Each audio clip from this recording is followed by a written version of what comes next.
오늘 우리에게 주시는 하나님 말씀은 신약성경 야고보서 2장 12절에서 13절까지 말씀입니다. 함께 한 목소리로 하나님 말씀을 봉독하겠습니다. 시작. 너희는 자유의 율법대로 심판받을 자처럼 말도 하고 행하기도 하라. 긍휼을 행하지 아니하는 자에게는 긍휼 없는 심판이 있으리라. 긍휼은 심판을 이기고 자랑하느니라. 아멘. 주신 본문 말씀을 가지고 긍휼을 행하지 아니하는 자라는 제목으로 말씀을 나누겠습니다. 사람을 차별하는 문제에 대해서 야고보는 차별이 어떤 의미를 가지고 있는지 아주 심도 깊은 논지를 지금까지 전개해 왔습니다. 오늘 본문에서는 이 차별을 행한 자에게 있을 무서운 결말을 경고하면서 신자들이 차별을 행하지 않고 사람들에게 긍휼을 베풀 것을 강조하고 있는데요. 먼저 본문 12절 말씀을 함께 읽어보겠습니다. 시작. 너희는 자유의 율법대로 심판받을 자처럼 말도 하고 행하기도 하라. 아멘. 너희는 자유의 율법대로 심판받을 자처럼 말도 하고 행하기도 하라고 말합니다. 뉘앙스를 보면 뭔가 안 좋은 것 같죠? 뒷부분만 보면 심판받을 자처럼 말하고 행동하라 이렇게 말을 하니까요. 그런데 실제로 중요한 부분은 앞에 있는 자유의 율법대로 심판받을 자처럼 이 부분이 중요합니다. 그냥 율법이 아니라 자유의 율법대로라고 표현을 하고 있죠. 그냥 율법대로 심판받을 자라고 말하면 사실은 모든 사람을 가리키는 거죠. 정말 율법의 엄중한 율법에 따라서 그 율법을 어긴 이 죄인들이 당해야 될 그 엄중한 심판, 이것을 모든 사람이 다 당해야 되니까 모든 사람이 이 엄중한 율법에 어긋난 삶을 살한 그 대가를 치열하게 감당해야 할 것을 의미하는 것이 되는데, 지금 저희가 읽었던 12절 말씀은 그런 뜻이 아니에요. 자유의 율법대로 심판받을 자, 이 자유의 율법이라는 것은 우리를 자유하게 하는 율법이라는 것을 의미합니다. 로마서 8장 2절에 이런 말씀이 있습니다. 이는 그리스도 예수 안에 있는 생명의 성령의 법이 죄와 사망의 법에서 너를 해방하였음이라. 아멘. 우리를 이 죄와 사망의 법에서 자유하게 하시는 이 그리스도 예수 안에 있는 생명의 성령의 법, 이것을 오늘 본문 12절에서 자유의 율법이라고 표현하고 있는 것이죠. 그래서 이 본문 12절 말씀을 조금 다르게 표현하면 이렇게 말할 수 있습니다. 너희는 예수 그리스도의 은혜로 구원받은 사람들이니 죄와 사망의 법에서 자유함을 얻은 자들이다.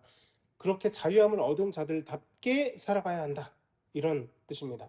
더 쉽게 표현한다면 예수 믿는 자들답게 그리스도인이라는 정체성에 합당하게 살아가야 한다는 것을 의미합니다.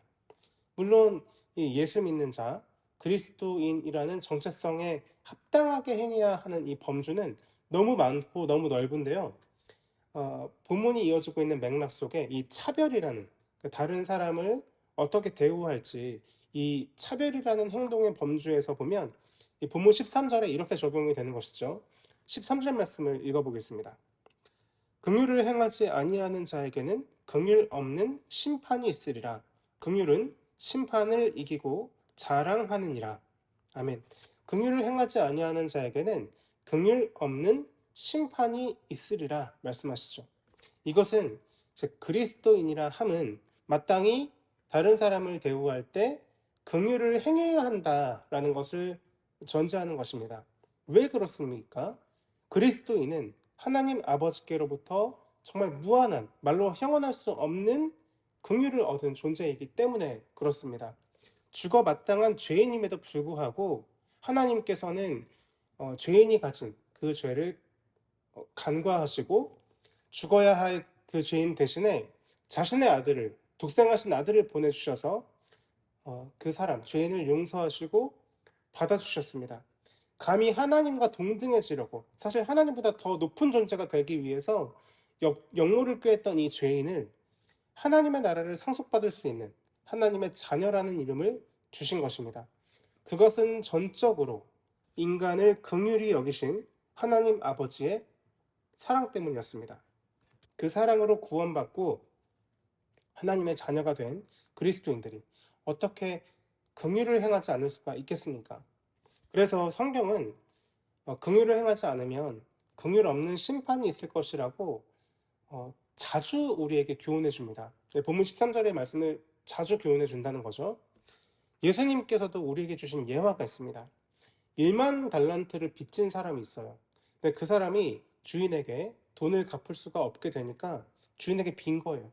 제발 한 번만 용서해 주십시오. 기한을 더 주시면 반드시 그 돈을 갚겠습니다. 1만 달란트라는 돈은 정말 형언할 수 없이 큰 돈입니다. 근데 주인은 그를 불쌍히 여기고 긍휼히 여겨서 그가 빚진 돈을 모두 탕감해 주게 됩니다. 그런데 그 큰 긍휼을 얻어서 1만 달란트의 빚을 탕감받은 이 사람이 자신에게 100데나리온의 빚을 지고 있던 훨씬 적은 금액이죠. 그 사람이 자신처럼 똑같이 자신에게 빌고 있는 거예요.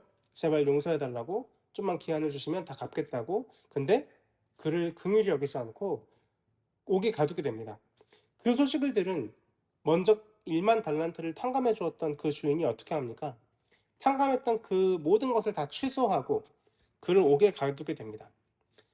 긍휼을 행하지 않는 자에게는 긍휼 없는 심판이 있으리라 라는 이 본문 13절의 교훈이 그대로 담긴 예화라고 할 수 있습니다.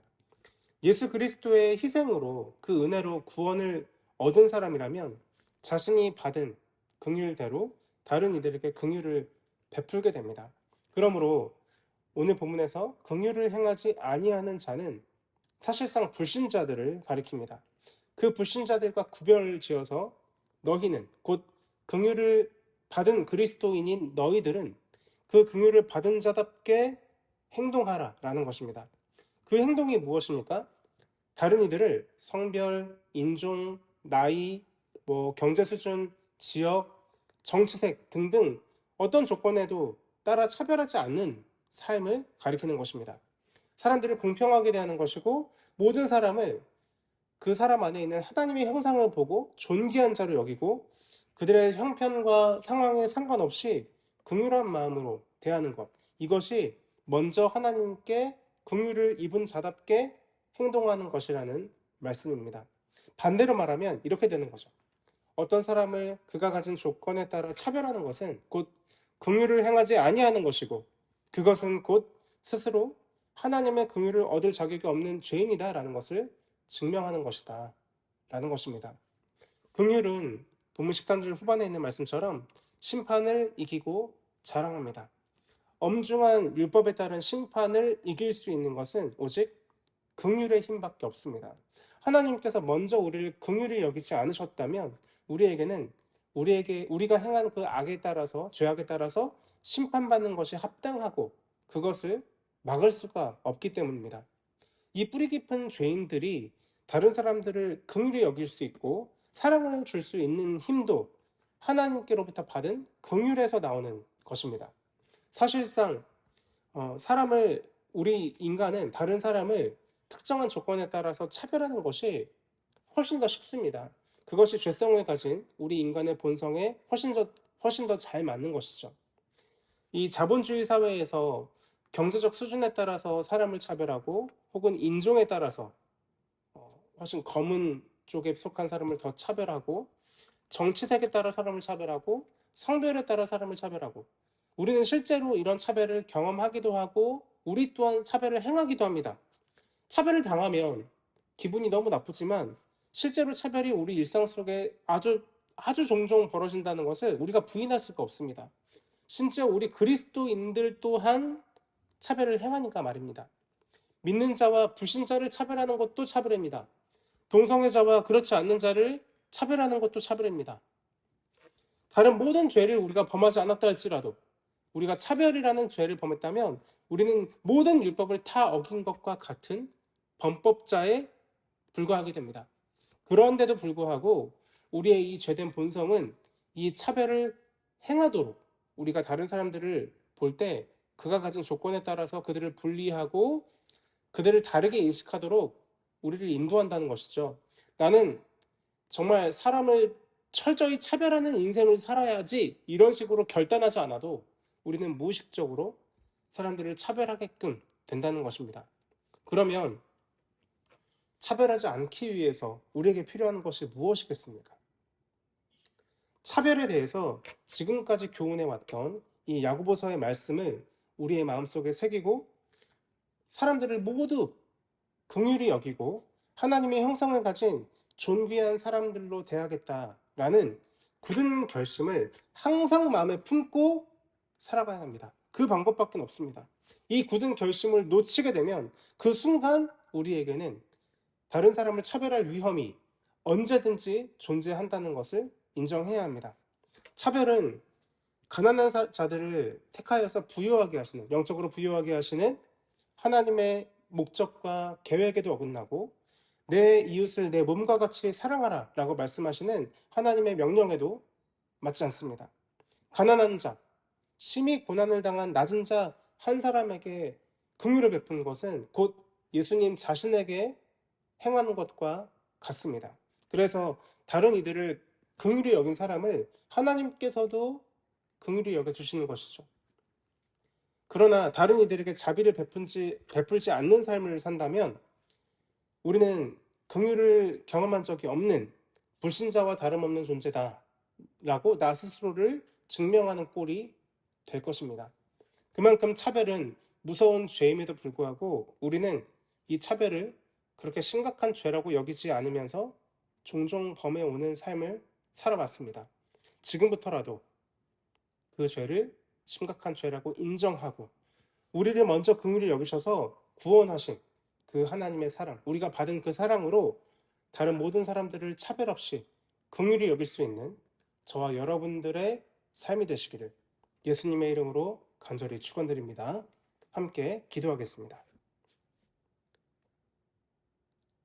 사랑이 많으신 아버지 하나님, 감사와 찬양을 올려드립니다.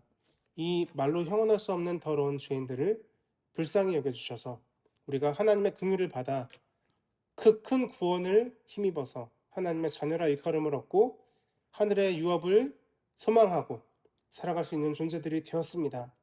그 긍휼을 받은 자답게 행하도록 오늘 말씀이 권면하고 있는데 우리는 과연 우리 일상 속을 살면서 하나님의 긍휼을 먼저 입은 자처럼 다른 이들을 모두 공평하게 대해왔는지 차별 없이 대해왔는지 우리 스스로를 돌아봅니다.